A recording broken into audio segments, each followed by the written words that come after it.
In the heart of a forgotten forest, shrouded by ancient trees and whispered legends, stood a small, dilapidated hut. For centuries, the villagers of Oakhaven spoke of it in hushed tones, warning their children never to venture near. It was the Forbidden's Hut, and its story was woven into the very fabric of their fears. They said a witch once lived there, a woman of immense power who communed with the spirits of the woods. Others claimed it was the den of a monstrous beast that preyed on lost travelers. The most popular tale, however, was that of a curse. A curse so potent that anyone who stepped inside would be trapped forever, their soul becoming just another whisper on the wind.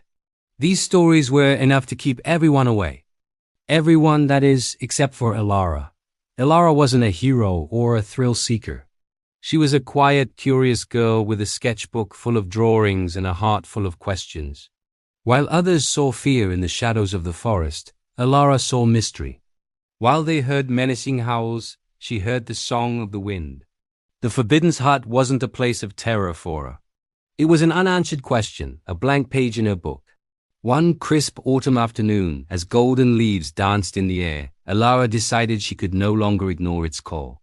She packed a small satchel with a lantern, her sketchbook, and a piece of bread, and set off towards the heart of the woods, her dog, Pip, trotting faithfully by her side. The journey was eerily silent.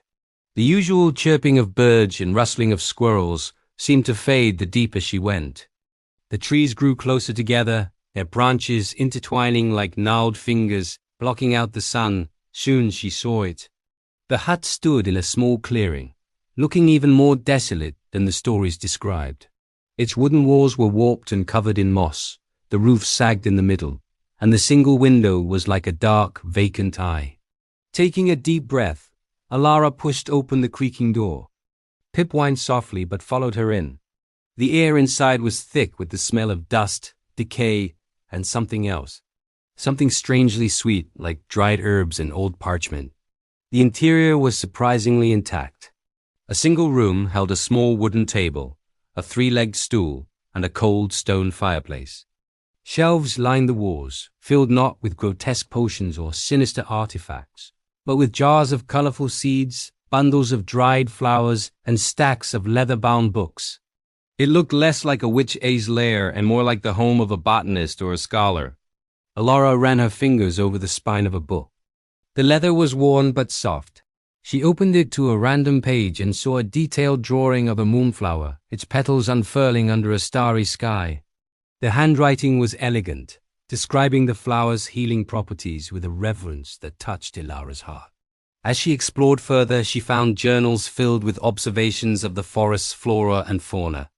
The author wrote about the secret life of mushrooms, the language of the birds, and the medicinal power of roots and leaves.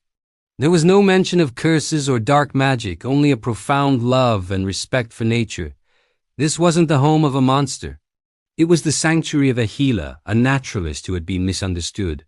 Suddenly, Pip started barking, his attention fixed on a loose floorboard beneath the table. Curious, Elara knelt and pried it open. Inside was a small locked wooden box. A silver key lay beside it, tarnished with age. With trembling hands, she unlocked the box. It didn't contain gold or jewels. Instead, it held a single pressed white rose and a letter. The ink had faded, but the words were still clear. It was a letter from the woman who had lived in the hut, whose name was Lyra. She wrote of her life as the village healer, how she used her knowledge of the forest to mend broken bones and cure fevers. But fear and superstition had twisted her good deeds into something sinister in the villagers' minds. They began to call her a witch. Fearing for her life, she had retreated to the forest, building the hut as her refuge. The letter wasn't bitter. It was filled with a deep sadness, a longing for the community she had lost. The final lines read, "This hut is not a prison, but a sanctuary. The only curse is the fear that keeps people from seeking the truth. I leave my knowledge here, hoping one day someone with an open heart will find it. May it serve them well." Tears welled in Elara's eyes. The Forbidden's Hut wasn't a place of evil. It was a monument to a kind woman who had been ostracized by the very people she tried to help. The stories, the legends, they were all built on a foundation of fear and misunderstanding. Elara spent the rest of the day carefully packing Lyra's journals and some of the seed jars into her satchel. As the sun began to set, casting long shadows through the trees, she stepped out of the hut and gently closed the door. She looked at the small, dilapidated structure one last time, not with fear, but with reverence. When Elara returned to Oakhaven, she didn't just tell the villagers what she found. She showed them. She shared Lyra's knowledge, using the dried herbs to create remedies and the journals to teach them about the forest they had feared for so long.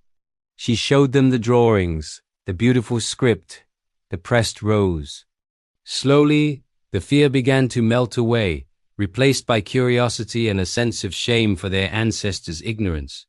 The Forbidden's Hut was no longer forbidden.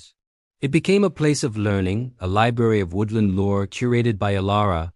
Children would visit to learn about plants, and adults would come to read Lyra's words. The hut itself was repaired, its walls straightened, its roof patched. It stood not as a symbol of a curse, but as a testament to the courage of two women, Lyra, who preserved knowledge in the face of fear, and Elara, who dared to seek the truth. And so, the story of the Forbidden's Hut was rewritten. It was no longer a tale to scare children, but a lesson to inspire them.